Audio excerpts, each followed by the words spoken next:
Best market finds standout employee in nonverbal man with. Okay, well, obviously the description was too long. Now, Best Market is a local supermarket here, and they have fantastic prices on stuff pretty much all the time. So we always go there, especially on their produce. They have really, really good prices, and it's always really good. But this guy, it's like weird. Okay, check out this story. Sometimes all you need is to be given a chance to prove yourself. News 12 Long Island's Jackie Lucas shows us in a story you'll see only on 12. At the new Best Market in West Hampton Beach, workers are busy, but one employee is turning out to be a standout. Who do you think, Chris? Christopher Lemaire has been working at Best Market since it opened a few weeks ago. The 23-year-old is autistic and nonverbal. I'm not saying we should throw away people with problems, but if this guy is nonverbal and he's there and he's stocking ice cream in the case there, okay, and you come in and you're looking for baking powder, and let's say you happen to be out of town or not familiar with that supermarket, and you go up to him and you say, "Excuse me, what aisle do you have baking powder in?" And what does he do? He just looks at you? Does he even do that? I don't understand. I mean, they hire people that are in wheelchairs, retarded people, as greeters in Walmart, and they can recognize when a person walks in. They can say hello to you. Whether they do that or not in your state or town or locale or what have you is another story, or whether they even have a greeter there. But they have that position, and they will hire people that have disabilities and things like that, but they can do the job. Now, this guy can stock shelves. Really? Autistic? I don't know. Maybe more of an idiot savant. Let's find out. His mom, Maria, says this is his first paying job since graduating high school. Now that he is working, this is great because he has a place to go, it's a routine, and he just loves it. Chris is working part-time, stocking and organizing shelves. He has a job coach with him to help him communicate. It's okay, Chris. Just keep going. Okay, so he has a job coach with him to help him communicate. Who's paying her salary? She doesn't just stand there all day to act as his voice box and his personality. She has to get paid to do that. So I don't think the store would hire him for minimum wage and then pay this lady at least minimum wage to do that when they could have just one person instead. Maybe the family gets billed. But if the family gets billed and she makes minimum wage, which I doubt she does, then wouldn't all of his wages end up going to her anyway? I don't understand the point. This guy could be working on broken ATM machines, let's say, where there's really no customer interaction because he's going to be on the back side of the wall where the ATM is, fixing the bill dispenser or the deposit thing or the receipt printer, loading paper in it, replacing a printer assembly for the receipt maybe, stuff like that, where the nonverbal aspect of it really doesn't make a difference. So I don't understand why this is like a dream job. Sure, he can do the job, he can put the shit on the shelves, but that doesn't make him absolutely the right person for the job. And here's the clincher. There's another Best Market that opened a couple of towns over. They took over an old other store that went out of business here called Pathmark, which was part of the A&P brand, along with Wallbaum's. They all went out. Some of them became ShopRites, some became Best Markets, but this one in particular used to be a Pathmark and became a Best Market.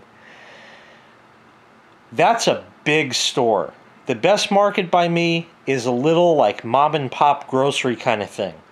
There's enough stuff there that you can always get what you need, but they got this big store and they can't fucking handle it.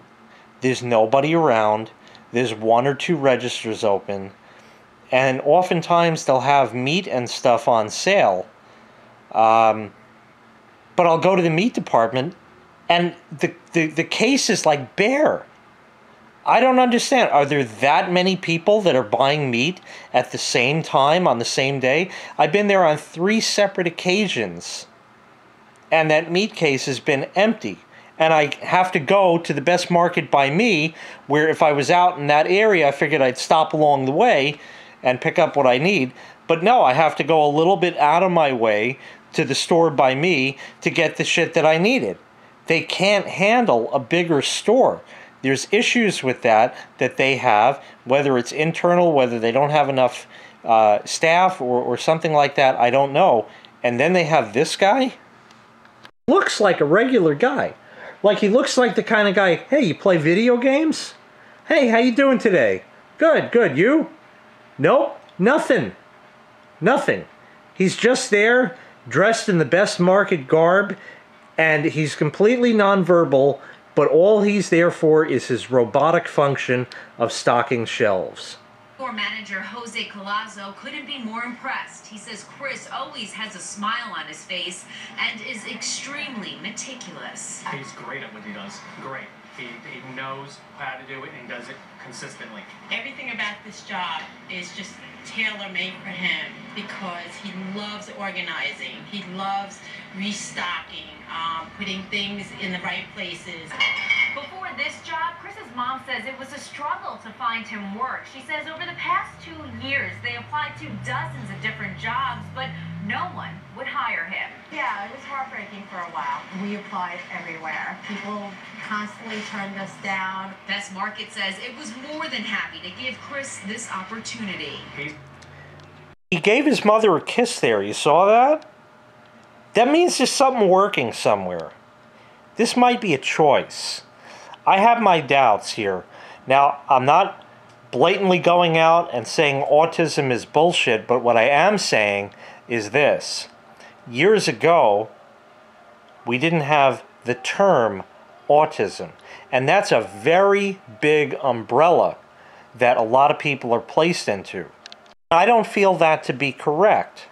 There's another label that some might say I have, and that's the label of functional alcoholic. You know who that is? That's a guy, regular American person, whoever it is, I don't care what nationality you're from, has a job, has a house, might be married, might have kids, goes to work every day, does his thing, but happens to like to drink heavily. Doesn't impact his life, doesn't impact his health, doesn't impact his job, but I'm labeled as a functional alcoholic. These labels have got to fucking stop. I don't think he's autistic. I think there's something else going on, and he's placed under that umbrella. And I don't like that shit, because there's no direct definition, because there's so many different little nuances of autism. You can have people who are verbal, but still have autism. So wouldn't this guy more or less be a mute? I don't know. But again, that's another label. Now, we have labels for people like midgets or vertically challenged, if you want to be politically correct, and shit like that. But I think all of these labels have really got to stop, and them changing names of things. Sometime during my life, toilet paper became bathroom tissue. I wasn't notified of this. No one asked me if I agreed with it. It just happened. Toilet paper became bathroom tissue. Happy? Are we happy? It's definitely a win-win. Christopher opens more doors just by who he is, you know? Well, I think he opens more doors because it's part of his fucking job. He shows people that he has abilities and that he can do the job. In West Hampton Beach, Jackie Lucas, News 12 Long Island. And the Best Market store manager tells us he hopes Chris will work for them for the years to come. So, I don't know. They put people into groups and they label them And really, since he likes organizing so much, perhaps they're taking over. And they're trying to organize the world and place everything into a category. And since everything has to go into a particular category, and there is no miscellaneous like there used to be years ago, things are getting miscategorized. And I think that's really what this is a case of. But still, the question of his job coach, she's got to get paid. Somebody is paying her to make his wages all for nothing. Now, I understand it's the idea of having him go out and have a job and have something to do every day with his life rather than sit home and continue to be nonverbal. So I understand that, but there's plenty of volunteer work that's out there that could also be done. He could be stuffing envelopes and mailing those out. You don't have to speak for that. And since he's so organized, you probably wouldn't get any missed mailings. Now, I think it's great that Best Market hired him, but I'm certainly not going to that location for two reasons. One, because of that, and two, because it's not anywhere near around here. But anyway, I don't know. I think there's too much labeling and too much categorization going on that is uncalled for. That's my take on it. Let me know what you think in the comments. Thanks so much for watching. Make sure you hit like, make sure you hit subscribe, and take care. We'll see you next time. Bye-bye.